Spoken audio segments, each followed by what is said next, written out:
Today we're going to walk through some review questions on how to do simplifying radicals. So the first thing is to look and see if our radicand, which is 75, the number under the radical, is a perfect square. Okay, it's not on my perfect square list, which are the numbers here listed in blue. The next one would be 81. So 75 is not a perfect square, and I can't just type it into my calculator and get the decimal answer. It doesn't work like that. So we need to break down 75 into a product of two numbers. Product means to multiply. Okay, the first number that we're going to find is the largest perfect square, and we're going to write that first. So again, you can guess and check to find this number. And how we do that is we take our calculator and we turn it on, and we're going to take 75 and we're going to start dividing it by 64, 49, 36, 25, 16, etc. until we get a whole number. So go ahead and do that. When we divide by 64, it doesn't work. Divide by 49, doesn't work. Keep going. Divide by 36, doesn't work. So 25 is the largest perfect square that 75 is divisible by. And 75 divided by 25 gives us our second radical, which is 3. Right? 25 times 3 is 75. Now, the next step is to take the square root of the perfect square. Well, what is the square root of 25? What times itself gives us 25? That's 5 times 5, or 5 squared. So the answer here, the square root of 25, is just 5. My radical sign, or my radical symbol, is gone. Then I bring down the leftover, which is the square root of 3, and this would be our final answer, and we leave it like that. Okay? Next question is 2 square root 60. So I'm going to bring down the 2 so I don't forget about it. 60 is not a perfect square, so we need to break it down using the largest perfect square. So again, go ahead and guess and check. And do 60 divided by these perfect squares listed in blue on your screen. Those are the ones smaller than 60.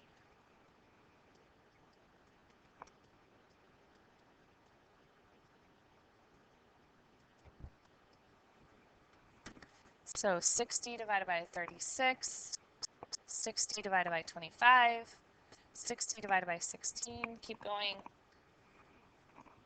And I always work largest to smallest so that I find the largest perfect square. And 60 is divisible by 4. 4 times what is 60? It's 15. So I'm going to bring down my 2. Then what is the square root of 4? Look at your perfect squares list. The square root of 4 is 2 because 2 squared is 4. 2 times 2 is 4. So this turns into a 2 as well. And then I bring down the leftover, which is the square root of 15. And then I'm going to multiply the 2 times 2, so we get 4 square root 15. And that's our final answer.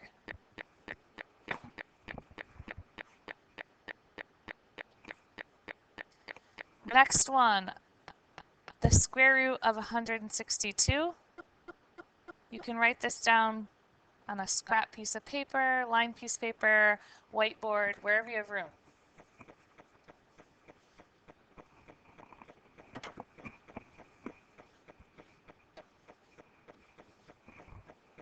So take your calculator and do 162 divided by these perfect squares that are smaller than 162 until you find one that works.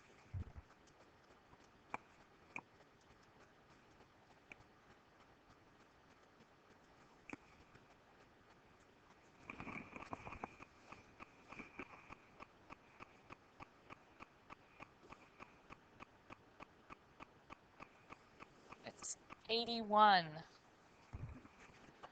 So when I do 162 divided by 81, my calculator says 2. And what is the square root of 81? The answer is 9. So we're going to write a 9 without a radical and then square root 2. And that's our final answer.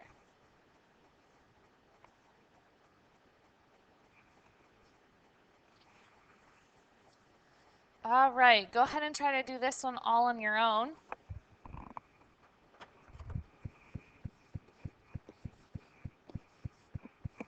Start using your calculator to guess and check.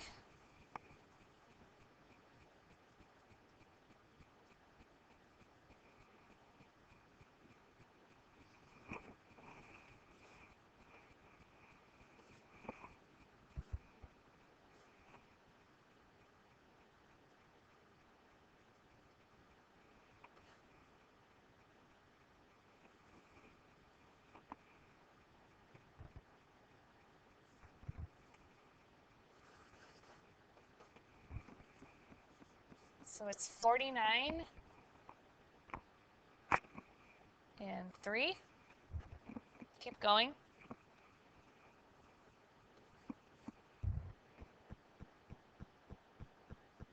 What is the square root of 49? 7. Bring down the leftover, which is 3. 4 times 7 is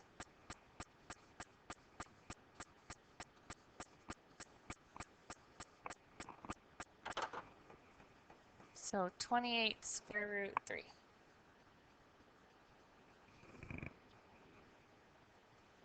All right, what about the square root of 196? Look at your perfect squares list.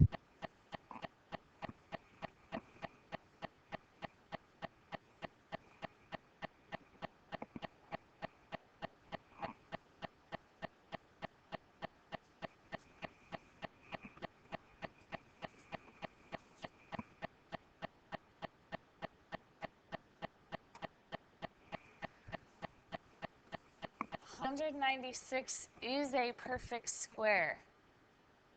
So some of you got these incorrectly on your worksheet before because you're trying to break 196 down using perfect squares. You can do that, but you have to keep going with your problem. Okay, the square root of 196 is 14. So my answer here would just be 14. Okay, so I believe the 2 that you had, or maybe it was 3 of them, on your worksheet previously was the square root of 16, which is 4. And I believe I gave you the square root of 256, which is just 16. And I know you had this square root of 400, which is 20. So always check to see if they're a perfect square first before you start breaking them down.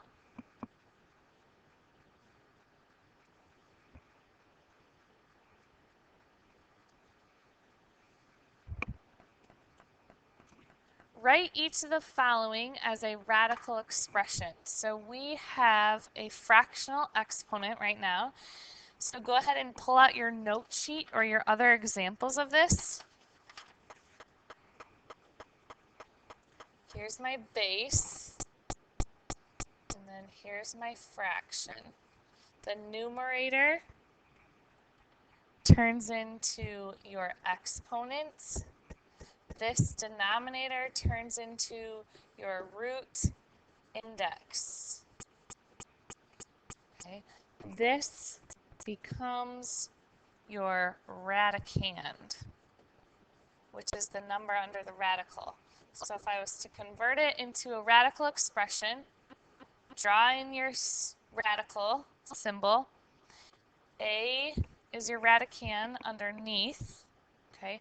M is the little exponent that goes with your radicand under your radical symbol, and N is the root index out here.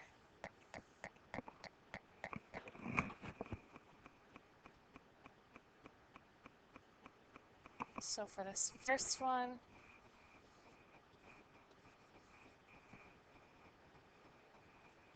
two goes underneath as the exponent for 15. 5 is your root index. Try the next two.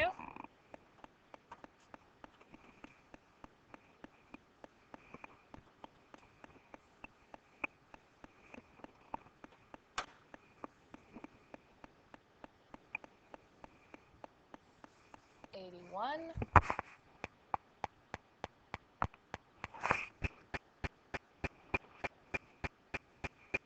1 and 3. So this is a cube root.